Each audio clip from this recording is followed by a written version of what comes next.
Is there anything, and I mean, we've talked about this a couple times on the show, but so MLI Select, super hot over the past 3 years. No pre-sales, right? Yeah. It's like a great tool, or was a great tool. I think it has its limitations now with some of the premiums coming up and stuff. But is there anything on this side, like what we're talking about financing today?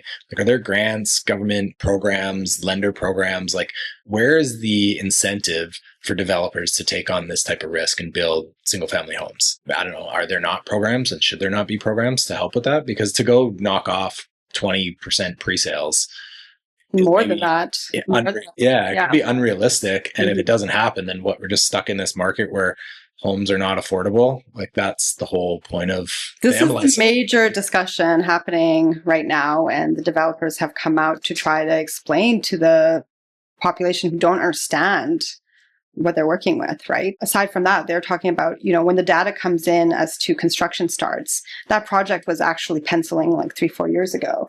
Data that's coming out on construction start looks optimistic, looks like, things are great. But the reality is, what's happening right now is not conducive to more construction happening in the next few years to meet that demand that they're projecting, right? So in most municipalities, like in the Okanagan, they're projecting a minimum of 1% growth per year, right? So on a population of 150,000, that's 15,000 units per year that you need just to support that growth, right? But if you look at the development starts right now, or the construction starts right now, or the permits that are being issued right now, that's nowhere near. Yeah. So what's that going to mean for the future? It means that we're not going to have the supply that we need to meet that demand. What's going to happen to price at that point, right?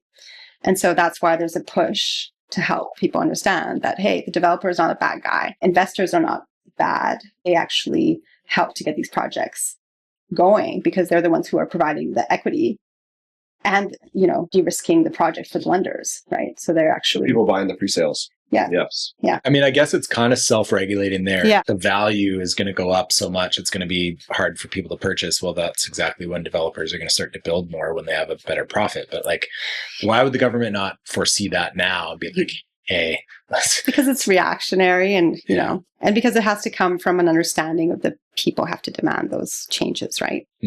So first you need to understand what the issues are, which I think a lot of people don't, because it's not part of their daily life, and they just see that values have gone up like crazy, and they think that the investor and the developer are to blame, right? So until that paradigm shifts, then we're going to continue to see these, ups and downs versus a more controlled growth, right? And the issue is, back in 2018 to 2020, labor was so tight. You have to train all of these skilled workers to build, right? And so, it takes time for that. And now you have, I was talking to the Okanagan Community College, and they were saying, yeah, a lot of the skilled workers are retiring, and the new workforce coming in, it takes time for them to get that experience, right? So it's not something that you can just turn off and turn on again, right? It's kind of funny when you have, like, during 2021 and 2022, like Taylor and I every single week on the show would talk about a new regulation coming in, and we knew this and knew that. But things are just cooking up. The government's just pulling all these levers, everyone they can. And then when this happens, it's like, oh no, what happened?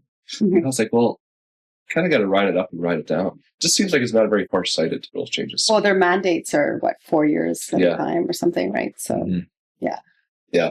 Well, and something like pre-sales kind of got a bad name when people were buying them and then assigning them and making a lot of money. So then the capital gains tax on pre-sales came in. But now we kind of need them back. So before we were beating with the stick, and now it's like, come on, please come back. We need you. We need you to fund all these projects. But if you look at, for an investor to tie up their equity, and if prices are not going to go up the way that they have been, what's the incentive there from a return perspective, right?